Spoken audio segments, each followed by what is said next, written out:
नमस्कार, मैं हूँ अनंता अग्रवाल और आप देख रहे हैं M2 संवाद। आज हम आ गए हैं नगर निगम में। मोदी सरकार का 11 साल का आज कार्यकाल पूरा होता है, तो आइए जानते हैं इसके बारे में आप क्या कहना चाहेंगे। देखिए 11 साल का कार्यकाल पूरा हो जाए या 15 साल का कार्यकाल पूरा हो जाए, सवाल ये उठता है कि उनकी उपलब्धियां क्या हैं। इसे 11 साल की उनकी उपलब्धियां क्या हैं। कोरोना में किस तरीके से देश के लोग मरे, क्या ये उपलब्धियां हैं। नोटबंदी में वो मांग रहे थे कि हमें 100 दिन दे दीजिए, हम पूरे देश की स्थिति को सही कर देंगे। लोग धैर्य रखे और दिए भी। नोटबंदी में तमाम लोग कितना परेशान हुए, कितनी बड़ी बड़ी घटनाएं हुई, ये पूरा देश ने देखा। 11 साल में वो प्रति वर्ष 2 करोड़ रोजगार का वादा किए थे। या तो वो झूठ बोल रहे थे, वो स्वीकार लें, या तो वो जुमला था, और या तो 2 करोड़ रोजगार कहाँ प्रति वर्ष दिए, बल्कि रोजगार लोगों के छूटे हैं। आर्थिक स्थिति लोगों की क्या है, आज बड़ी सीना तान के कहते हैं मोदी जी कि 80 करोड़ लोगों को 5 किलो अनाज। मैंने 5 किलो अनाज देने के लिए देश के लिए प्रधानमंत्री बनाया गया है आपको, कि लोगों को 5 किलो अनाज पर आश्रित रखिए कि देश स्वावलंबी बने, 5 किलो न लेना पड़े, अपने से लोग कमाए, रोजगार मिले, स्वावलंबी बने, अपने से कमाए, अपने से खाएं। आप 5 किलो राशन देकर के और ताव से सीना ठोकते कह रहे हैं कि 5 किलो राशन 80 करोड़ लोगों को देश दे रहा है। अरे आप कर क्या रहे हैं? कुछ कारपोरेट घरानों के हाथ पूरे देश को बेच रहे हैं और बाकी लोग 5 किलो अनाज पे जिए। ये आपकी उपलब्धियां हैं।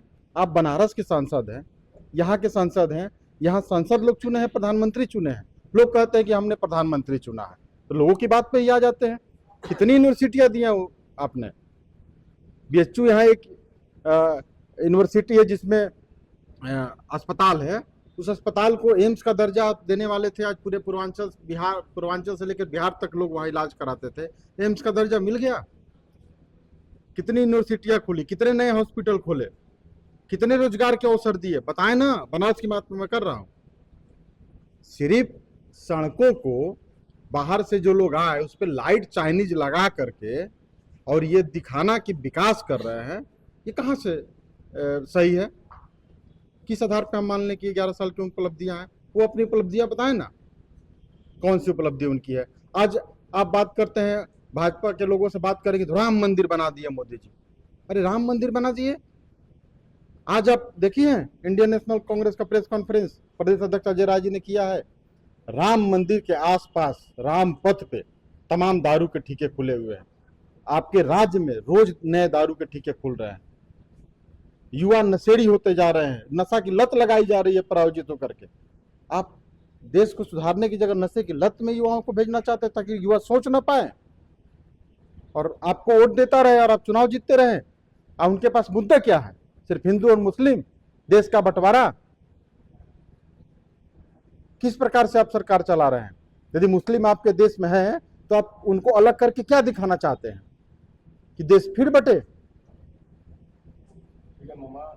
आपके 11 साल की क्या उपलब्धियां हैं? कोई भाजपा का साथी हमें बताए ना, नरेंद्र मोदी जी बताए ना। बनारस में कौन सी इंडस्ट्री लगाए, कौन से रोजगार के अवसर दिए, कौन से बड़े हॉस्पिटल खोले, कौन से बड़ी यूनिवर्सिटी खोले। मुझे तो नहीं लगता है कि कोई इस तरीके से 11 साल की उनकी कोई उपलब्धियां है। बाकी उनकी गोदी मीडिया डंका पीटे, वो तो इस्लामाबाद और लाहौर भी कब्जा कर ली थी। अभी आपने देखा ना पाकिस्तान से युद्ध हुआ था। पहले आप कहते हैं युद्ध हुआ है, फिर कहते हैं कि सीज फायर हुआ, फिर आप कहते हैं युद्ध ही नहीं हुआ, सीज फायर। तो युद्ध सीज फायर कहां से होगा? आप कब क्या कह रहा है आपका कोई? फिर आप कह रहे हैं, आप ही के मंत्री कह रहे हैं कि पाकिस्तान को पहले से बता दिया गया था कि वहां हमला करने वाले हैं। आपको पता है कि पहले से जब बता दिया जाएगा कि यहाँ हमला करने वाले हैं तो वहां आतंकवादी रहेंगे। आप क्या साबित करना चाहते हैं? आपकी बातों से स्पष्ट नहीं हो रहा है। आपके सीज फायर के बाद पाकिस्तान लगातार 2 दिन तक ड्रोन हमले करते रह गया। अमेरिका, यही इंदिरा गांधी थी, निक्सन प्रधानमंत्री थी। सिर्फ अमेरिका के एक बात पे आकर के कि आप पाकिस्तान पर यदि हमला बोलेंगी तो अमेरिका मुंह तोड़ जवाब देगा। इंदिरा गांधी जी आई और पूरी तैयारी कर ली। निक्सन, अमेरिका का राष्ट्रपति, 7वां बेड़ा अपना उतार दिया भारत के युद्ध में। इंदिरा गांधी ने क्या कहा? इंदिरा गांधी ने क्या कहा कि देश की जनता, विश्व की जनता समुद्र के 2 रंग देखे हैं, सफेद और नीला। यदि अमेरिका भारत पर आक्रमण करने की कोशिश किया तो तीसरा रंग समुद्र का दिखेगा, वो लाल होगा। ये होता है प्रधानमंत्री का जज्बा ना, कि आज अमेरिका कह रहा है कि सीज फायर रोक दो, नहीं तो ट्रेड वार रोक दूंगा, व्यापार रोक दूंगा। आप डर गए? आप किस मामले में आगे हैं? आपकी विदेश नीति वही है कि पाकिस्तान से युद्ध हुआ और पाकिस्तान को आतंकवाद के मुद्दे पे यूएन में उपाध्यक्ष बनाया जा रहा है। आज आपके देश के साथ इस युद्ध में पाकिस्तान के सपोर्टर देश ज्यादा हो गए हैं। कितने देश सपोर्ट किए? आपकी विदेश नीति कहाँ है? आपका 56 इंच कहाँ है? आपका देश के प्रति रोजगार के मुद्दे कहाँ हैं? चिकित्सा का मुद्दा कहाँ है? किया क्या आपने? राम मंदिर बनवाया जहां राम पथ पे मदिरा के दुकान रोज खोले जा रहे हैं। मुझे नहीं समझ में आ रहा है कि कौन सा 11 साल का उनका विकास है। अब देश की जनता बचाए।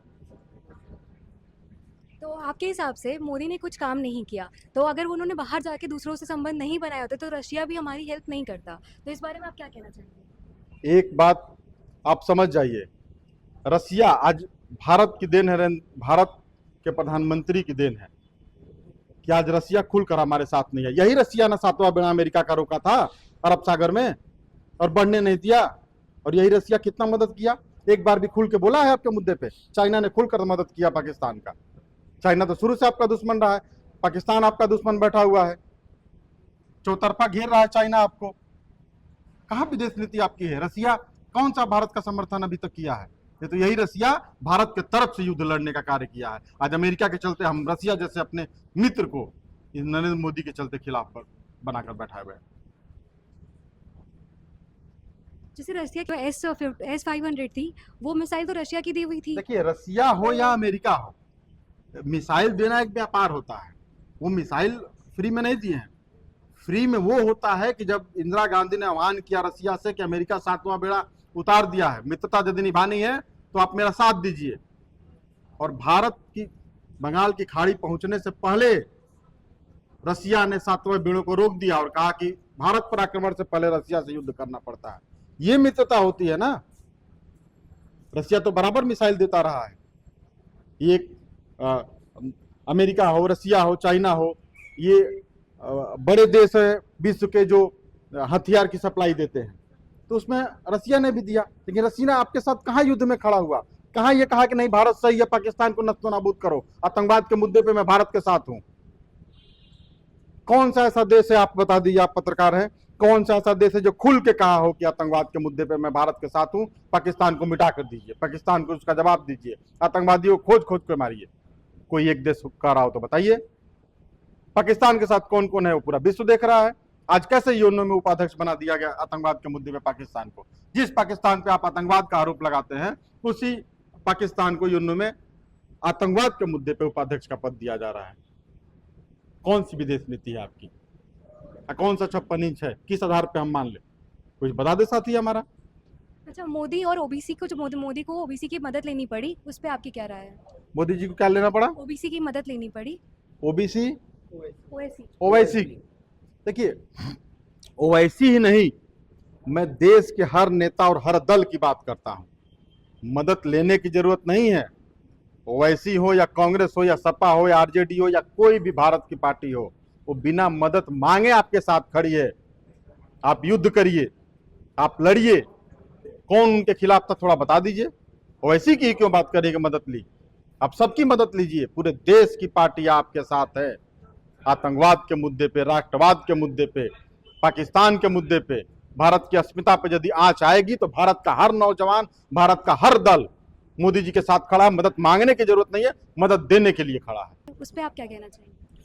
मैं यही कहूँगा कि वो प्रधानमंत्री जी हमारे हैं और यही थे सांसद, वाराणसी से। तो मैं तो देख रहा हूँ कि कितना विकास बनारस में हो रहा है। मैं समझता हूँ कि जो भी सांसद होता है तो अपना शहर सबसे पहले बनाता है। वो प्रधानमंत्री हैं। मैं यहाँ खुद विकास देख रहा हूँ कि कितना कर रहे हैं, इससे कम और जगह होगा। आज 11 साल हो गए बनारस में।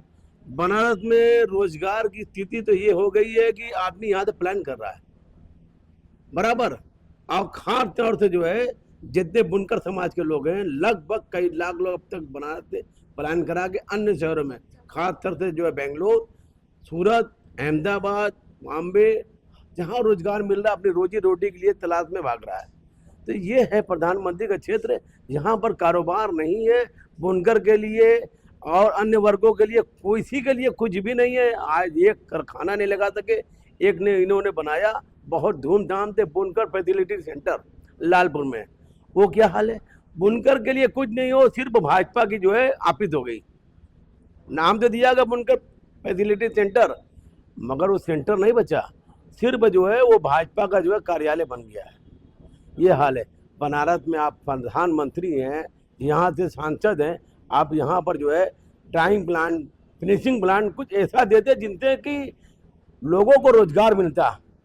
यहाँ रोजगार कुछ ही नहीं है। आप रोड पर जो है खाली जो है चाइना की लतर लगा रहे हैं, पेंटिंग करा दे रहे हैं। ये बहुत अच्छा हो गया, इससे अच्छा नहीं होगा। रोजगार के लिए कुछ नहीं कर रोजगार के लिए बता दें, आप खुद देख रही हैं आज रोजगार कहाँ है। हालात ये हो गए हैं कि रोजगार नाम की चीज ही नहीं है। चाहे कारोबार किसी तरीके का हो, हर कारोबारी परेशान है। यहाँ पर जितना भी है, हर देशों तो इन्होंने जो अपना संबंध बिगाड़ा है, ये संबंध बिगाड़ने की देन है। क्योंकि हमारे बनारस की बनारसी साड़ियाँ सबसे ज़्यादा जो है विदेशों में जाती रही। आज ये हालत है, 5% जो है इन्होंने एक्साइज ड्यूटी पे लगा दी। हालात ये हो गए कि बांग्लादेश कपड़े के क्षेत्र में हमसे आगे हो गया, नंबर 1 बांग्लादेश हो गया, हम दूसरे नंबर पर हो गए। आज कोई हमारा कपड़ा नहीं पूछ रहा, हमारा कपड़ा महंगा मार रहा है, और जिनको चाहिए उन देशों में जो है हमारा जा नहीं रहा। बांग्लादेश में जाता रहा, पाकिस्तान जाता रहा, भूटान जाता रहा, श्रीलंका जाता रहा, नेपाल, हर जगह कपड़ा नहीं चाहिए। अब बनारस का कपड़ा भी जो बन रहा है, लोग परेशान है, कपड़ा तो बन गया, देगा कौन। इसी तरह हर चीज का हाल है। इन्होंने संबंध बिगाड़ा पड़ोसियों से, पड़ोसियों के संबंध बिगाड़ने का हालात ये है कि आज हम लोग परेशान है। कारोबार के लिए जो बच्चे पढ़ लिख लिए हैं, खाली है जाते हैं, कोई नौकरी नहीं है। आज बच्चे पढ़ के उनको नौकरी मिलना चाहिए, कोई नौकरी है ही नहीं है। काम करते क्या, किसी कंपनी का कुछ निकलता है तो जो है ठेकेदार के द्वारा ही निकलता है। अब उनको तनख्वाह कितनी मिलती, 10,000, वो भी बड़ी मुश्किल से मिलती है। आप रोजगार दीजिएगा, कंपनी देती 10,000 में आप काम करिएगा, आपका चलेगा, वो भी नहीं मिलती है नौकरी। नगर निगम में हमको 13 साल हो गया, 13 साल में मैंने किसी की नियुक्ति नहीं देखी, एक भी नियुक्ति, चाहे सफाई कर्मी हो या कोई भी विभाग में। वही आदमी को कुछ मिला, मित्र आतिथ्य को किसी को उसी के बदले मिला। एक नौकरी नहीं मिली यहाँ पर। जितने रिटायर हो रहे हैं यहाँ पर आदमी नहीं मिलते हैं। जैसा आप कहना चाहते हैं कि रोजगार नहीं बढ़ा, तो मोदी सरकार के आने के बाद टूरिज्म बढ़ गई है, तो टूरिज्म बढ़ने में तो रोजगार भी तो बढ़ती है। इस बारे में आप क्या कहें? टूरिज्म बढ़ा तो कुछ लोगों का, जो इनके खास तौर से इनके वोटर हैं, उन्हों का बढ़ा। वो होटल किए हैं, अपना होटल का उनका कारोबार बढ़ा। जैसे नौविक समाज है, कई सारे वो बोट फेस्टिवल हुआ था, उसमें भी हुआ था। तो बड़े बड़े इसमें गरीब लोगों का कुछ नहीं हुआ है। जितने नाविक उनके पर कोई नहीं बैठता है। जो बनारस के माझी समाज है, बड़ी बड़ी जो है इन्होंने लेके आई है, जो है फ्रूट लेके आए, क्रूज लेके आए, क्रूज चला रहे हैं, और क्रूज पर लोग इस्तेमाल करते हैं। उनका फायदा किनको हो रहा है? बड़े बड़े जो हैं, जितने बड़े इनके आदमी हैं गुजरात से, ज्यादातर यहाँ कुछ भी आता है तो गुजरात से आता है। पर्यटन के विषय पे आपको मैं बता दूं कि निश्चित रूप से आप यदि पर्यटन का बढ़ावा देंगे तो पर्यटन बढ़ेगा। उसका लाभ कौन ले रहा है, इस विषय पे आइए। क्या उसका लाभ बनारस के लोग ले रहे हैं या उसका लाभ उनके उद्योगपति ले रहे हैं? आज आप विश्वनाथ कॉरिडोर जाइए या यही स्टेडियम बन रहा है उसके आसपास जाइए, या आप नाविकों की बात की तो गंगा जी में उतर के जाइए। आज सभी नाविक उनके खिलाफ है, आप बाइट जाकर उनकी ले लीजिए। उसका मूल कारण है कि वो उसका औद्योगिकरण करने जा रहे हैं। उस नाविकों का भी जो अपना कमाते खाते थे अपनी नाव उतार कर वो भी बाकायदे कारपोरेट को देने जा रहे हैं, और कारपोरेट को देने के बाद वो चीज़ें कितनी महंगी होगी और उनका रोजगार कितना मरेगा, वो एक षड्यंत्र कर रहे हैं। एक सुनियोजित तरीके से लोगों को कमजोर करने के लिए, खास तौर से गरीब वर्ग को। हमारा एक नाविक एक नाव रखा है, उससे कई परिवारों की भोजन चलाता है। वो लाइसेंस जो मिलता रहा नगर निगम से, उस लाइसेंस को भी नाविक का बंद कर दिया नगर निगम से। ये कितनी बड़ी षड्यंत्र की बात है। धीरे धीरे नाविक को जो है कमजोर किया जा रहा है। जो जब बनारस के कुछ रहने वाले नाविक का नगर निगम से लाइसेंस बनता रहा, लाइसेंस बंद कर दिया गया। अब उनको लाइसेंस नगर निगम नहीं देगा। उस बंद करने का मूल कारण ये है कि बड़े लोगों का कारपोरेट के हवाले करने की प्लानिंग हो रही है। पूरे कारपोरेट को दिया जाएगा। आप स्टेडियम के बगल में चले जाइए, टोटल कारपोरेट के लोग जमीन एक्वायर करके बड़ी बड़ी बिल्डिंग अपना, तो जहां उनके उद्योगपतियों का, खास तौर से हम बता दें, उनके उद्योगपति में सिलेक्टेड कुछ जैसे आप चले जाएंगी तो बड़े बड़े जितने आपको कई बीघे के प्लाट मिलेंगे स्टेडियम के बगल में, वो तो अडानी, अंबानी, जयशाह जी का, मतलब आप डुमरी में चले जाइए, कई सौ एकड़ जमीन एक्वायर हो गया है जयशाह जी के लिए।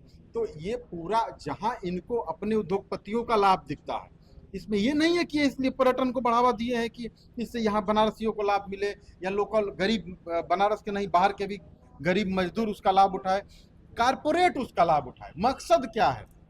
यदि पर्यटन को भी ये बढ़ावा दे रहे तो मकसद है कारपोरेट को कमवाना और उनसे गरीब जनता को गुलाम बनाना। राम मंदिर जैसे बनवाए, वहां भी पर्यटन बढ़ा है, बिल्कुल बढ़ा है। राम मंदिर बना, देश की कौन सी जनता विरोध की? आप जिस मुस्लिमों पर राजनीति कर रहे थे, कोई मुस्लिम नहीं विरोध किया बनने के बाद भी। हिंदू भी कोई आपका विरोध नहीं कर रहा है कि ठीक है राम मंदिर, सबकी इच्छा है कि राम मंदिर बन जाए, सबके आस्था का भावना का है, सम्मान है। लेकिन उसके बाद क्या किए? उसके बाद वहां भी आप जाएंगे तो पूरी जमीनें एक्वायर करके कॉर्पोरेट के लोगों को दिया जा रहा है। राम मंदिर की जमीनें जो किसानों से औने पौने दाम पर ली गई, जैसे हम भाजपा के यदि नेता हैं या भाजपा के कारपोरेट व्यवसायी हैं तो हम कोई जमीन 1 लाख रुपए बिस्सा लेते हैं और उसी जमीन को राम मंदिर को 20 लाख बीस से हम रजिस्ट्री कर रहे हैं। 19 लाख का घोटाला, आप जांच करवा लीजिए यदि ना पकड़ में आ जाए तो। राम मंदिर के आड़ में भी इन्होंने बहुत बड़े घोटाले किए। राम मंदिर में देश के जो चंदे आए उसको ओपन न करके उसमें बड़े घोटाले किए। राम मंदिर बनाए, इसमें कोई सवाल नहीं उठा रहा, कोई विरोध नहीं कर रहा। लेकिन ये लोग इनके कारपोरेट घराने का विरोध करेंगे तो ये कहेंगे कि राम मंदिर का विरोध हो रहा है। अरे कौन विरोध कर रहा है? कोई नहीं विरोध कर रहा है। विरोध आपकी कार्यप्रणाली की हो रही है कि राम मंदिर बनाने के बाद, पर्यटन को बढ़ाने के बाद आप कारपोरेट घराने को बेच रहे हैं। वहां मदिरे की दुकान खोल करके वहां के युवाओं को आप नशा पिलवा रहे हैं और आप वहीं बगल में राम मंदिर है, एक आस्था का मंदिर आप बना करके बगल में बियर की दुकान खोल के दारू खोल रहे हैं। वहां तो पूर्ण रूप से दारू बंद हो जाना चाहिए या शहर से बाहर हो जाना चाहिए, होना ही नहीं चाहिए। दारू पी के कोई दर्शन करेगा? लेकिन आपको एक लत लगाई जा रही है नशे की, आपको कारपोरेट घरानों के हाथों बेचा जा रहा है ताकि कुछ चंद लोग, जैसे 80 करोड़ नहीं, मोदी जी चाह रहे हैं कि ये 125 करोड़ लोग 5 किलो अनाज पे आ जाए और मैं ताव से बोलूं कि 125 करोड़ देशवासियों को मैं 5 किलो दे रहा हूं। देने वाले किलो तो पहले भी मिल उनके कारपोरेट घराने और ये सरकार रहेगी। यही देश की स्थिति करने जा रहे हैं। किसी भी मुद्दे पर यदि नरेंद्र मोदी जी सफल हो तो आप क्रॉस क्वेश्चन हमसे पूछ सकते हैं। अच्छा, मोदी सरकार के हिसाब से जो रोपवे वो लाए हैं वो खाली उसको भीड़ को कम करने के लिए लाया है, एक तो बात आपके हिसाब से एक बात आप बता दीजिए, रोपवे आप देश के पूरे देश में जाइए या फॉरेन कंट्री में चले जाइए, देश से भी ऊपर हट के, कौन सा ऐसा शहर है जिसमें रोपवे है? रोपवे कहाँ होता है आपको पता है? जहाँ जटिल रास्ते होते हैं, जहाँ हम रास्ते नहीं बना पाते हैं, जैसे पहाड़ी इलाका, वहाँ रास्ते बनाना मुश्किल होता है तो हम रोपवे देते हैं ताकि इजिली कम खर्च में लोग सफर अपनी कर सके। जहाँ मेट्रो की जरूरत है वहाँ रोपवे आप दे रहे हैं और उसकी बड़ी ब्रांडिंग भी करेंगे, ये देखिए मेट्रो आ गया, ऊपर से ऐसे मेट्रो ऐसे जाएगा रोपवे और म्यूजिक नीचे से बचेगी। हो सकता है वो म्यूजिक रामधुन भी रहे ताकि कोई विरोध ना करे। राम जी के विरोध करेंगे तो राम जी का विरोध हो जाएगा ना, इनका तो फंडा है। और उस पर म्यूजिक बनाते हुए, अरे भैया रोपवे नहीं बनारस में मेट्रो की जरूरत है, यहाँ इंडस्ट्री की जरूरत है। यहाँ इसके लिए 3-4 मीटिंग हो चुकी है 2015 से 17 के खिलाफ आइडिया है जो यहाँ के भाजपा के समर्थक लोग भी मानते हैं। और ये करोड़ों हजारों करोड़ रुपया पानी की तरफ बहा करके कारपोरेट घराने को इसमें भी कमाने का, ये भी कमाने का प्लान कारपोरेट घराने को है कि ये 500 करोड़ में टेंडर दे दो, 200 करोड़ में बन जाएगा, 300 करोड़ का घोटाला करो और दिखाओ कि रुपये से मार्केटिंग हो रही है। आप देख रहे हैं यहाँ, एक बार आपने सुना था कि बनारस से लेकर हल्दिया घाट तक अब जहाजें चलेंगी मालवाहक और उस पर माल खूब लदेंगे और व्यापारी खूब मालामाल होंगे। आज जाके देख लीजिए बनारस के उस घाट को जो हल्दिया से जोड़ा जा रहा था। कई 100 करोड़ रुपए के बनाए हुए उस घाट पे कोई कार्य नहीं होता है, एक मक्खी भी वहां नहीं होगी, सूना पड़ा हुआ है, कोई कारोबार नहीं होता है, उद्योगपतियों को दे दिया गया। गंगा सफाई के नाम पे हजारों करोड़ रुपए आए, गंगा में बड़े बड़े सीवर बह रहे हैं। अच्छा एक बात बताइए, लॉजिक समझिए, गंगा में या आप एक कुआं खोद दीजिए या तालाब खोद दीजिए, उसमें कहिए कि सफाई मैं करवा रहा हूं, कई लाख रुपए खर्च कर दिया और बगल से 2 नाली बहाते रही, तो कुआं का पानी साफ तो होगा नहीं, वो नदी का पानी तो साफ होगा नहीं। ऑलरेडी जब शहर के बड़े बड़े सीवर उसमें गिर रहे हैं तो सफाई से पहले तो सीवर ट्रीटमेंट प्लांट लगाएंगे आप, ताकि वो नाले नदी की तरह जो उसमें गिर रहे हैं वो न गिरे। आप गंदगी रोक नहीं रहे हैं, इसलिए कि सफाई होता रहे, गंदा रहे और सफाई होती रहेगी। तो कितने साल का कितने टेंडर हुआ इस बार? तो 1000 करोड़ गंगा जी के नाम पे 1000 करोड़, 200 का काम हुआ, 800 करोड़ घोटाला। जांच करवाइए ना, वो करवाएंगे। आज तक क्या भारतीय जनता पार्टी का कोई मंत्री और कोई विधायक घोटालेबाजी नहीं है? उनके यहाँ सीबीआई और ईडी नहीं जाती है? वो शरद पवार के लड़के अजीत पवार पे आरोप लगाते हैं एक दिन पहले कि ये घोटालेबाज जो अरबों रुपए के घोटाले किया, दूसरे दिन पार्टी ज्वाइन कराते हैं, साफ हो जाती। शुभेंदु अधिकारी जिस पे घोटाले का आरोप वो लगाते हैं, उनके आने के बाद जांच बंद हो जाती है, दूध में धुल जाते हैं, जांच बंद हो जाती है। आज वो किसी भी पक्ष पे घोटाले का आरोप लगाए, वो भाजपा में जाएगा, अपना चैप्टर क्लोज कर देगा।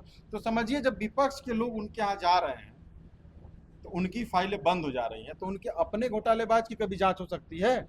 उनके पास तो इतने घोटाले का अंबार है कि सरकार बदलेगी ना तो कितने लोग जेल में रहेंगे, इसकी गिनती नहीं भाजपा सरकार कर पाएगी। अच्छा, मेरा आखिरी सवाल ये है आपसे कि अगर कोई सरकार डेवलपमेंट कर रही है तो आपके हिसाब से वो कोई भी सरकार हो, लेकिन डेवलपमेंट क्या है? देखिए, कोई भी सरकार हो, हमारे देश की जो मूल व्यवस्था है उसमें जो हमारे देश में जिस प्रकार से गरीब जनता या कृषि प्रधान देश है, तो किसान ज़्यादा मात्रा में रह रहे हैं। हमें चाहिए कि कृषि पे इतना ज़्यादा फोकस करें, किसानों को इतनी सुविधाएं दे कि कोई भी आपदा आए तो वो खेती करने से न डरे। आज आप इस बात को मान रहे हैं कि नहीं, गांव में जाने के बाद कि गांव से पलायन लोगों का हो रहा है।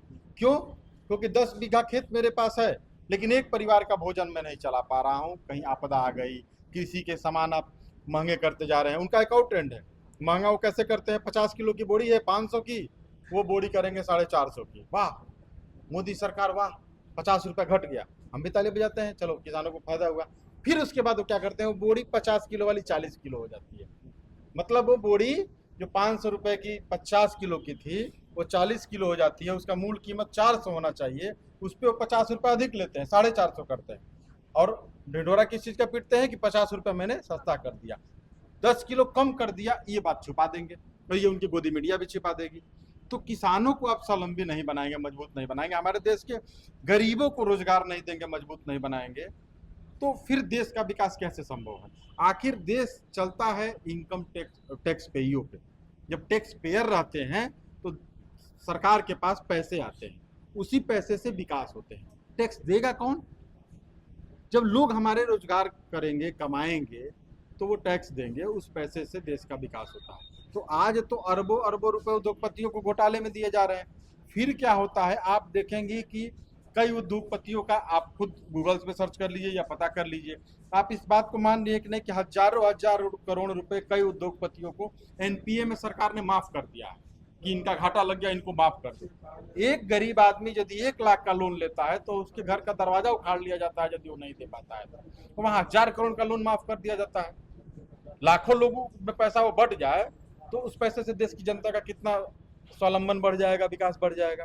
तो वहाँ आप घोटालों का अंबार किए हुए हैं, उस चीज को रोकिए और देश की मूल जो जनता है, किसान है, युवा है, गरीब है, उसको स्वावलंबी जब बनाएंगे, वो जब टैक्स पे ही बनेगा, वो जब सरकार को पैसा देगा, उस तब हमारे पास पैसा इकट्ठा होगा, उससे हम रोड बनाएंगे, ट्रांसपोर्टिंग में आसानी पड़े, हॉस्पिटल बनाएंगे कि आदमी कम पैसे में, आज प्राइवेट हॉस्पिटल में जाइए 2 दिन रखेंगे 2 लाख का बिल बना देंगे, गरीब आदमी 10,000 कमाने वाला कहाँ से देगा? तो उनको सरकारी सुविधा पे कम मार्जिन पे हॉस्पिटल की सुविधा दीजिए, चिकित्सा की, शिक्षा पे फोकस करिए। आज सबसे जरूरत चीज है, जिस शिक्षा को बर्बाद कर रहे हैं। अभी हमारे यहाँ काशी विद्यापीठ यूनिवर्सिटी है, वहाँ के लोगों का कहना है कि तनख्वाह देने के लिए पैसा नहीं है। आज धरने पे बहुत दिन से लड़के बैठे थे कि मेरिट पे नहीं, एंट्रेंस होना चाहिए, और वहाँ के लोगों का कहना है कि एंट्रेंस में पैसे खर्च होंगे जो नहीं कर पा रही है यूनिवर्सिटी। मतलब सरकार के पास महात्मा गांधी काशी विद्यापीठ की स्थापना जो गरीब बच्चों के पढ़ने के लिए हुई थी, उसको देने के लिए पैसा नहीं है। शिक्षा को आप गिराते जा रहे हैं, उस शिक्षा को आप मजबूत करिए। उस शिक्षा को जब आप मजबूत करेंगे तो लोग जब शिक्षित बनेंगे तो स्वावलंबी बनेंगे। और सबसे बड़ी बात, रोजगार के मुद्दे पे लोग कहते हैं, भाजपा के लोग कह रहे कितना नौकरी दे दिया जाए। अरे नौकरी जितना दे जा रहा था उतना तो दिया ही जा रहा था, वो तो आप दे नहीं पा रहे, वो तो खा गए। लेकिन मत नौकरी दीजिए, स्वावलंबी बनाइए। चाइना में क्या है, कभी रीड किया है आपने? चाइना अपने प्रोडक्ट्स बनाती है, लोगों को स्वावलंबी बनाती है। आप कितने मैन्युफैक्चरिंग हब बनाए, आज एक मैन्युफैक्चरर हब आप बनाएंगे तो उसमें सैकड़ों लोग, छोटे छोटे, ये माइक का निर्माण, तो माइक के निर्माण में 100 लोग रोजगार करेंगे, कप का निर्माण, मोबाइल का निर्माण। तो आप जब उस पर फोकस करेंगे, वो चीजें बनेंगी देश के अंदर और उसका एक्सपोर्ट बाहर होगा, तो बाहर से भी पैसे आएंगे, लोगों के यहाँ रोजगार होंगे। इसके नाम पे उन्होंने स्किल इंडिया चलाया था, जिसमें घोटाला कर दिए। वो स्किल इंडिया में कितने लोग रोजगार पा गए, कितने लोग मैन्युफैक्चरर हब में चले गए। तो ये तमाम चीजें हैं। उनका कोई भी प्रोजेक्ट उठा के देख लीजिए जिसमें घोटाला ना हो। आप जो क्वेश्चन करना चाहिए पूछिए, हर उनके कार्य में घोटाला है। यदि उनके कार्य सही रहते तो देश का युवा बेरोजगार नहीं रहता, स्वावलंबी रहता। 80 करोड़ लोगों को राशन नहीं देना पड़ता, राशन देना पड़ रहा है, मतलब सरकार फ्लॉप। जी, धन्यवाद आपका। नरेंद्र मोदी ने अमूल फैक्ट्री अभी हाल ही में खोली थी, तो उसके बारे में आप क्या कहना चाहेंगे? देखा बहनी, सबसे पहले बात कि हमारा नाम कुंवर यादव और हम बनारस के हैं। मोदी जी का जितना हवाई बात होला, ये सब हवा में रहला। 11 साल के बाद अगर आप देखा तो 11 साल में मोदी जी 11 झूठ बोल रहे। सबसे बड़ी बात, कलंक कि हम विदेश से काला धन ले आए, कालीलन का 15 लाख सबके देव दिलन का, पेट्रोल डीजल सस्ता करब कैलन का, हर सांसद गांव एक एक गोद ले, वो गांव के गोद लेकर के ओकर विकास करी कैलन का, गंगा की सफाई हुई कैलन का। हर चीज पे खाली लूट खचोट डकैती हर जगह हो। बाबा काशी विश्वनाथ का मंदिर मिलल बनल, हम काशीवासी बहुत प्रसन्न भैली, लेकिन हम काशीवासी के रोजगार भी छीनल गल। सब गुजरातियों के लिए आके ठेका टेंडर दे देला। अमूल फैक्ट्री को तू बात कहलू है, अमूल फैक्ट्री की स्थिति है कि एक खे बनारसी तो के बढ़िया, वहां तो के जीएम एक्सीएन ये सब तो न मिलिया। पावर कारपोरेशन में हो चाहे अमूल कारपोरेशन, कहीं भी कोई भी विभाग में आप उठा के देखला, ये आपके सामने देखा रुद्राक्ष कन्वेंशन सेंटर बनल। हम लोग जब छोट रही, एकर नाम प्रेक्षागिरी रहा। 5,000 रुपया दे करके हमारे बाबू बुक करावे, देश का जनता बुक करावे, मोहल्ले के लोग बुक करावे, और 5,000 रुपया में शादी ब्याह गरीबन को हो जाए। आज 1 लाख रुपया घंटा एकर किराया हो, जब हम पता कैली तो के बुक करा पाई। एक स्मार्ट सिटी का बात कैलन है, मोदी जी गोद ले रहन जयापुर गांव का। वो जयापुर गांव का तोहार कैमरा, तोहार माइक जाके तू जयापुर गांव में लोगन से पूछा कि जयापुर गांव जो मोदी जी गोद ले रहन का ओकर विकास भयल नहीं भयल विकास। तो जब मोदी जी देश का प्रधानमंत्री और बनारस का सांसद होके अपन गोद लेवल गांव का विकास ना कर पैलन, और सांसद का हम का बात करी। कल रहलन की होली आई, दिवाली आई तो हम तू लोग के एक गैस सिलेंडर मुफ्त दिलन का। तहु तो बहन बिटिया हूँ घरे का, तो तोरे घरे मिलल सिलेंडर? नहीं मिलल, हम लोग के नहीं मिलल। तो दुख बहुत हो। 11 साल में खाली जुमले बाजिए चलल, हवाई चलल, खाली तीर पे तीर, बस झूठ पे झूठ। यही हो 11 साल उनका बेमिसाल। अंधभक्त कहत वन बेमिसाल। हम लोग कहती कहाँ विकास बोला, तो कहते उनके नहीं बहुत को राम मंदिर देखा। अरे भैया, राम मंदिर ठीक, वो हमारी आस्था है। महादेव मंदिर ठीक, हमारी आस्था है। इसके आगे क्या आपने, मैं एक युवा हूं, क्या आपने 2 करोड़ रोजगार की जो बात की थी, क्या आपने दिया? क्या कोई भी पेपर आप करा रहे हैं, सारे पेपर लीक हो जा रहे हैं। क्यों लीक हो जा रहे हैं? कहाँ गए माफिया? ये जो माफिया है, नकल माफिया, इनके घर पे बुलडोजर कब चलेगा? बस बुलडोजर, एडवर्टीजमेंट। घटना घटती नहीं है। बड़े 15 बाय 20 के बैनर इनके लग जाते हैं, कभी आर्मी के ड्रेस में, तो कभी मैं पठानों के ड्रेस में। मैं पठान का बच्चा हूं। अभी बिहार चुनाव आ रहा है, कहेंगे बिहार से हमारा पुराना नाता है। मैं यही लिट्टी चोखा ही पे पटना स्टेशन में बेचा करता था। तो ऐसे लोगों का क्या किया जाए? हम लोग बस बाबा अपने काशी विश्वनाथ से यही मनोकामना करते हैं कि योगी जी और मोदी जी 2027-29 में झोला बिस्तर अपना उठाए, देश की जनता न्याय करेगी। जय भैया, जो पढ़ा लिखा शिक्षित योग्य है, इनकी स्मृति ईरानी भी थी, चूड़ी देती थी मनमोहन जी को। निर्भया कांड हुआ तो उन्होंने मनमोहन जी को चूड़ी दी, और हाथ रस में इतनी बड़ी घटना हुई और पूर्ण बहुमत की सरकार थी, इन्होंने चूड़ी नहीं दिया, एक शब्द नहीं बोला। ये क्या है? देश बहुत ज्यादा ही कर्ज में जा रहा है, और इससे भी ज्यादा कर्ज में जाएगा, क्योंकि इस देश को शिक्षित पढ़े लिखे प्रधानमंत्री की आवश्यकता है। हर प्रदेश के मुख्यमंत्री को पढ़ा लिखा होना चाहिए, कम से कम उसकी क्वालिफिकेशन पोस्ट ग्रेजुएट तो होना चाहिए। हमें आपको नौकरी चाहिए तो हमको आपको पोस्ट ग्रेजुएट होना चाहिए। वो देश के प्रधानमंत्री है, वो प्रदेश के मुख्यमंत्री है, कक्षा 8वीं पास, 10वीं पास, 9वीं फेल, शिक्षा मंत्री 10वीं फेल।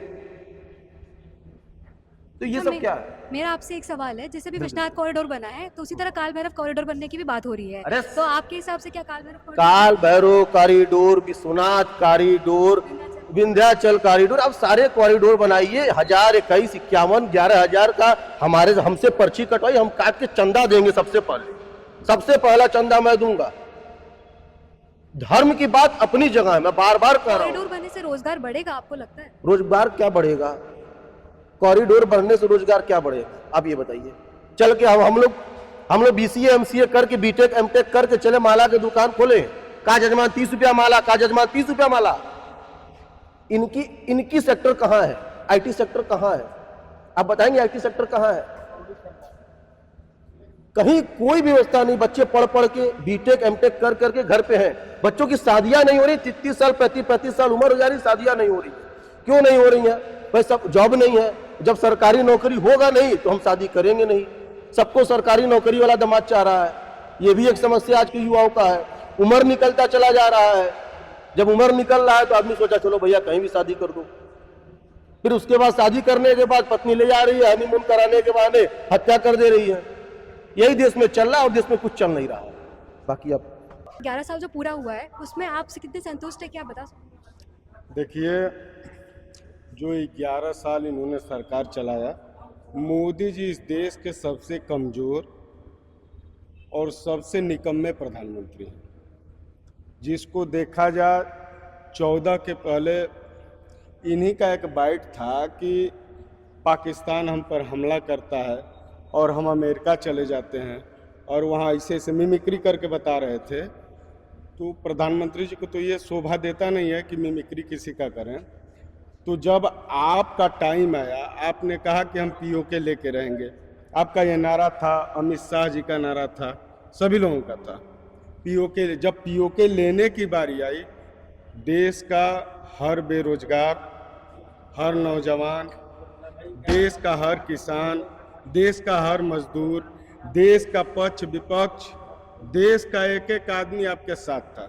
जब POK लेने की बारी आई तो आपके पोपो वहाँ से फ़ोन कर दिए तो आपने सीज फायर कर दिया।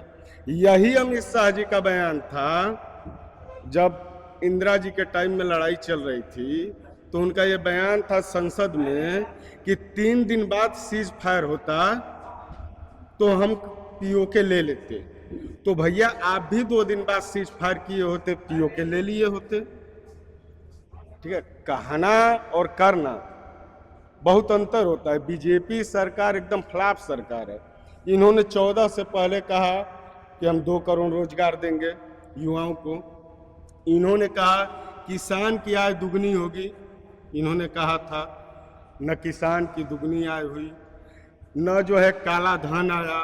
हम लोग तो इंतजार करते रहे कब 15 लाख आएगा। शायद आप भी इंतजार कर रही होंगी, ये भी भाई साहब कर रहे होंगे, लेकिन वो 15 लाख भी नहीं आया, काला धन भी नहीं आया।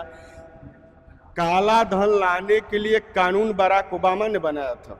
जब अमेरिका के राष्ट्रपति हुए तो उन्होंने काला धन लाने के लिए संविधान के अंदर एक जो है कानून बनाया और उस कानून के तहत उन्होंने काला धन लाया। लेकिन आप काला धन ला नहीं पाए, आपने कोई कानून ही नहीं बनाया। आपके जिम्मा कोई काम नहीं है, सिर्फ बेरोजगारी, हिंदू मुस्लिम करना है। हमारी आस्था है, जैसे राम मंदिर पर लोग बोलते हैं, बिल्कुल हम कलावा पहने हैं तो हम भी हिंदू हैं, और यदि बीजेपी का विरोध कर दिए तो हम हिंदू नहीं। आप सर्टिफिकेट दीजिएगा, सर्टिफिकेट आप नहीं ना दीजिएगा। हम भी उतना ही हिंदू हैं जितना आप हैं। ठीक है, तो इनका जो भी कार्य है, कोई जैसे ये प्रावधान था डिफेंस का कि 36,000 साल की वैकेंसी आर्मी की होनी ही होनी थी। ये कांग्रेस सरकार की जो है ये पॉलिसी थी, ये डिफेंस की थी। 36,000। अब ये बताइए, आप ही बताइए, कोई व्यक्ति इनको रिटायरमेंट नहीं चाहिए। ये 75 साल के पार हो गए, ये प्रधानमंत्री बने रहेंगे, इनको रिटायरमेंट नहीं लेना है। लेकिन जो नौजवान है अभी उसकी उम्र 18 हुई, 18 वर्ष के उम्र में वो जाएगा आर्मी में, 2 साल की ट्रेनिंग लेगा, 2 साल की सर्विस देगा। भैया काहे उस सीमा पर जाके अपना जान देगा? प्राइवेट में उसको नौकरी 15,000 की मिल रही है तो उस सेना में क्यों जाएगा? उसके साथ शहीद का दर्जा नहीं मिलेगा, आपको कोई फंड नहीं मिलेगा। अरे भैया आपको आप एक दिन यदि मेंबर ऑफ पार्लियामेंट बन जाते हैं तो आपको पेंशन चाहिए, साल के सारे फ्लाइट टिकट फ्री चाहिए, राजधानी में टिकट फ्री चाहिए। लेकिन यदि कोई लड़का आर्मी में जाता है तो मान लीजिए कि ठीक है वो शहीद हो गया, यदि वो शहीद हो गया तो उसका परिवार कैसे चलेगा? कौन उसको देखेगा? उसके बीबी हैं, बच्चे हैं, उसके बूढ़े माँ बाप हैं, कौन देखेगा भैया? कोई देखने वाला है? आज के डेट में कोई किसी का है? कोई किसी का सगा नहीं, ठीक ना? तो इसलिए इनको हर चीज चाहिए। अच्छा देखिए कॉरिडोर की बात ये लोग करते हैं, विंध्याचली माता कॉरिडोर हो गया, बाबा काल भैरव का बनने वाला है, विश्वनाथ कॉरिडोर हो गया। विश्वनाथ जी में जो भी कॉरिडोर बना, जितनी दुकानें हैं आप पता करिएगा, गुजरातियों को अलाट हुआ है, बनारस के किसी व्यक्ति को अलाट नहीं हुआ है, किसी को नहीं अलाट हुआ है। विंध्याचल में, विंध्याचली माता में जितने बने हैं दुकानें, सब जो है बाहरियों को अलाट हुआ है, वहां के ब्राह्मणों को, पंडा को नहीं हुआ है। और अभी आपने देखा होगा 3-4 दिन पहले जो है कि 11 लोग पकड़े गए, 21 लोग थे, चलिए कोई बात नहीं, 21 लोग पकड़े गए। वो जो है कि क्या करते, ये दलाली, ये सरकार ही है दलालों की। आप मेहुल चौकसी को भगा दिए। आज आपने देखा पॉडकास्ट से जो है कि विजय माल्या जी का पता चला कि कैसे इन्होंने जो है कि उस समय जो है कि अरुण जेटली जी थे और इन लोगों ने कैसे उनको भगाया। आप जो करिए सब सही, आप में जितने हैं सभी लोग स्वच्छ छवि के हैं। छगन भुजबल, नारायण राणे, हेमंत बिश्व शर्मा हैं, इसके बाद अजीत पवार अब जाके भोपाल में भाषण दे रहा है कि 72,000 करोड़ का सिंचाई घोटाला है, और अगले दिन उनको उप मुख्यमंत्री बना दे रहे हैं। क्या राजनीति आप करते हैं? किसी की सरकार बनी है तो उस सरकार को तोड़ देना है। अरे भैया आप ईवीएम से, अरे ईवीएम, जो ईवीएम लाया, जो ईवीएम मशीन लाया वही चुनाव नहीं कराता है। अभी ट्रंप का जो है कि जल्दी ये बयान आता था कि हमने इसका क्या नाम, एलन मस्क के साथ हमने जो है कि इस पर चर्चा की, और कोई और कंप्यूटर का बहुत जानकार था, 2 लोगों से उन्होंने चर्चा किया, जिसमें उन्होंने कहा कि ईवीएम में छेड़छाड़ होता है और इलेक्ट्रिक कोई भी सामान है उसमें छेड़छाड़ होता है। आप जो ये ढिढोरा पीट रहे हैं, हम सरकार बना रहे हैं, अब बैलेट से करा के दिखाइए ना चुनाव, आपको आटा दाल का भाव पता चल जाएगा। ये कहना और करना, अमित शाह जी बहुत बोलते हैं, वो तड़ीपार रह चुके हैं। उनको जो है कि ये मोदी जी है, मोदी जी भाग्य मनाए आडवाणी जी का, कि आडवाणी जी ने सिफारिश करके केशु भाई पटेल को हटा के इनको मुख्यमंत्री बना दिया। और यह इतना गंदा बंदा है कि ये जो इसको बढ़ाता है उसी को काटता है। इतना नीच व्यक्ति है, प्रधानमंत्री हैं देश के, लेकिन बहुत नीच और घटिया आदमी। ये कैसे आगे बढ़ेंगे ये अपना सोचते हैं, स्वार्थी आदमी है, एकदम स्वार्थी। आप जो है सुभाष चंद्रा का माफ कर दिए कर्ज तो, और अंबानी जी का माफ किए। इनका सिर्फ 2 ही लोग टारगेट हैं, अडानी जी, अंबानी, इन्हीं लोग को लेके चलना है। ये जो सीज फायर हुआ है, ये सीज फायर सिर्फ इसलिए हुआ है कि अडानी जी पर केस था ना, उसी को मैनेज करने के लिए जो है इन्होंने सीज फायर किया। इनकी बहुत बड़ी कोई ना कोई कमजोरी। अच्छा ये बताइए, 11 बार ट्रंप बोल चुके कि हमने सीज फायर कराया, तो ये बताइए आप एक बार खुल के काहे नहीं बोलते हैं भाई? आप चाहे आपके कोई नेता या आपके कोई भी सचिव ही काहे नहीं बोलते हैं कि नहीं जो है कि जो वो बोल रहे हैं वो गलत है, बोल रहे हैं वो लोग? कोई नहीं। तो कहीं ना कहीं आपकी बहुत कोई कमजोर नब्ज है जिसको ट्रंप पकड़े हुए हैं और उसको दबा रहे हैं। आप जो है रोने लग जा रहे हैं। पैसा काला धन लाना नहीं है, रोजगार देना। किसानों की आय दुगनी कर देंगे, कहाँ किसानों की आय दुगनी हो गई? वहाँ जो है बॉर्डर पर कितने लोग मारे गए, जो ये कौन बॉर्डर है उसका क्या नाम होता है, दिल्ली पर जहाँ बैठे थे किसान लोग, गाजीपुर नहीं है, जो किसान बैठे थे, हैं? नहीं, तो वहाँ पर जो लोग किसान मरे उनका क्या था, वो एमएसपी मांग रहे थे ना। एमएसपी आप दीजिए, आपको क्या दिक्कत है एमएसपी देने में भाई? एमएसपी देने में हमारा निर्धारित करिए ना कि हमारा एक रेट रहेगा अनाज का। ये हिंदुस्तान जो है, ये भारत देश जो है कृषि प्रधान देश है। यहाँ किसानों से ही उनका नारा था, शास्त्री जी का नारा था, जय जवान जय किसान। आप जवान को दरकिनार कर दिए, किसान को भी दरकिनार कर दिए। अब क्या मैंने देश को किस दिशा में, कहाँ जीडीपी थी? आज से पहले जब मनमोहन सिंह की सरकार थी, आपने देखा होगा कि पूरे विश्व में जो है कि पूरा विश्व जो है आपातकाल से गुजर रहा था, भूखमरी से गुजर रहा था। उस समय हमारा हिंदुस्तान भी था, लेकिन अर्थशास्त्र यही होता है, एक पढ़े लिखे व्यक्ति में, एक अनपढ़ व्यक्ति में।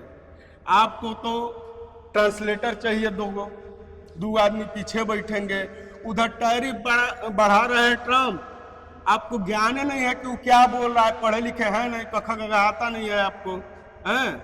अभी पूछ दिया क ख ग अंगत, वो पूरा अज्ञ तक सुना नहीं पाएंगे, नहीं तो कोई भी मीडिया कर्मी उनसे पूछ लेंगे, नहीं सुना पाएंगे, आता ही नहीं है, पढ़े ही नहीं।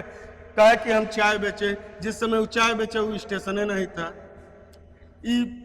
बचपन में जो है मगरमच्छ पकड़ के लाए थे, और जब पाकिस्तान से लड़ने की बारी आई तो सरेंडर कर दिए। राहुल जी सही कहा, नरेंद्र सरेंडर कर दिए। तो उनकी बात क्या करनी है, एकदम ये दलालों की सरकार है, और कारपोरेट के में सिर्फ दो लोग हैं उनके, अडानी और अंबानी, उनके लिए वो कुछ भी करेंगे। किसान भाड़ में जाए, नौजवान वैकेंसी आपको निकालना ही नहीं, रेल बेच दिया, सेल बेच दिया, कोल बेच दिया, बीएसएनएल बेच दिया, एलआईसी बेच दिया, बचा क्या भैया? बीएसएनएल बेच दिया।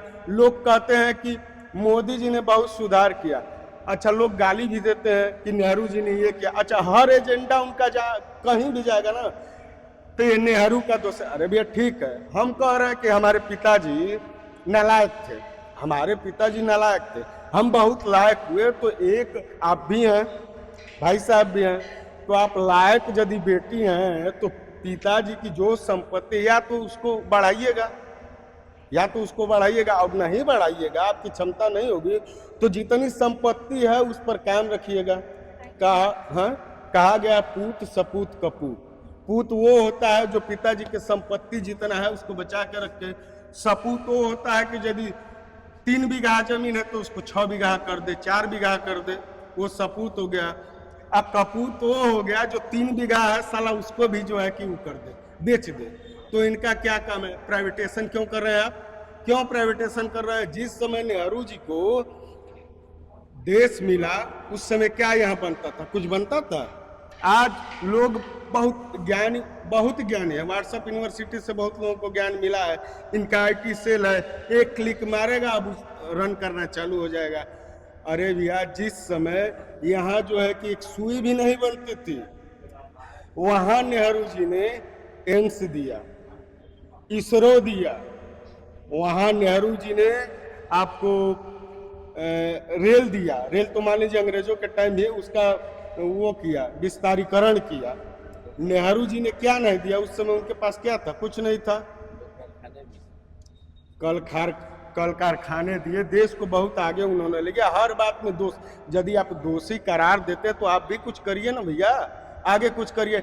इधर अखिलेश यादव जी 12 में अखिलेश यादव जी मेट्रो बनाए, फीता काटने ये चले गए, योगी जी आए, अरे चीलम फूकिए, चीलम, ठीक है ना।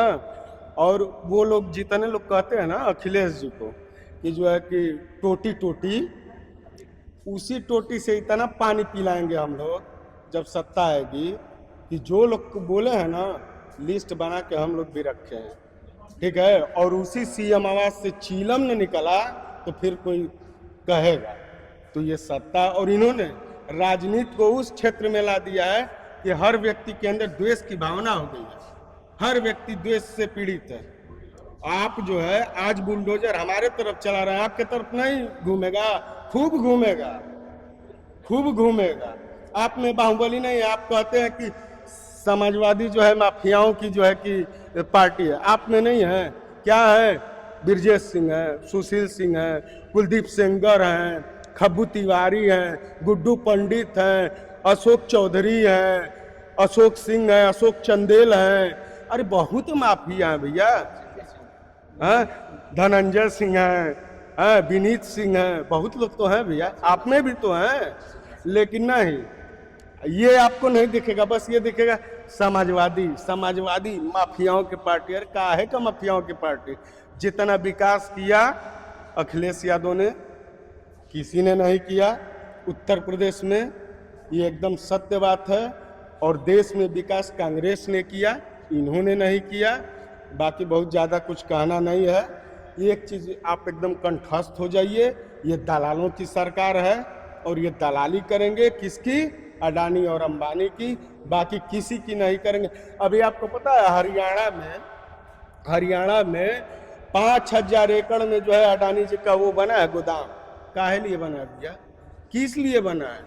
अडानी जी खेती करते हैं, खेती करते हैं अडानी जी, काहे लिए बना है?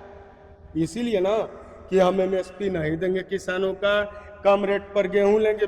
अभी 2400 रुपये चल रहा है, किसान के बाल बच्चा है तो इतना जानते हैं हम। 2450 रुपया चल रहा है, ये 2450 रुपया लेंगे। इसके बाद जो है कि वही अडानी जी को जब जाएगा, अब जब अडानी जी की बारी आएगी देने की, तो वही हो जाएगा 2800, वही हो जाएगा 3000। भैया किसान कहाँ जाएंगे? हमारे जैसे युवा कहाँ जाएंगे जो बेरोजगार हैं, रोड पर हैं, घूम रहे हैं। इनकी सरकार एकदम निकम्मी है। और इनके शासनकाल में, चाहे वो देश में हो या प्रदेश में हो, ठीक है ना, देश या प्रदेश में आंकड़े बताते हैं कि सबसे ज़्यादा करप्शन इन्हीं में हुआ है और सबसे ज़्यादा रेप हुआ है, सबसे ज़्यादा हत्याएं हुई हैं। हरियाणा में देख रही है, नंगा नाच हो रहा है, पिस्टल घूम रहा है। अभी आपका जो है कि इधर मेरठ साइड में हुआ है, मेरठ साइड में हुआ पिस्टल जो है कि लहराते हुए। यहाँ बीजेपी की सरकार है, उधर जो है कि कौन पवन दुसाद था, उसको दिन दहाड़े गोली बिहार में मारा गया। क्या है? जंगल राज चल रहा है, जंगल राज, ठीक है ना, बिहार में जंगल राज चल रहा है। अभी लालू जी का रहता, एगो हत्या होती तो दिखाते लोग जंगल राज 2। अरे साला, वो तो जंगल राज 2 हो गया। इनके यहाँ कुछ नहीं है, ठीक है। इसलिए बहुत ज़्यादा कुछ नहीं कहना है। यदि केंद्र में इस देश को लेके, इस देश को आगे बढ़ाना है, युवाओं को रोजगार चाहिए, युवाओं को आगे बढ़ना है, तो कांग्रेस को लाए, और जो है प्रदेश में समाजवादी पार्टी को लाए, और इंडिया गठबंधन कायम रहेगा और 27 में अखिलेश भैया की सरकार बनेगी। जी धन्यवाद आपका, बहुत बहुत धन्यवाद।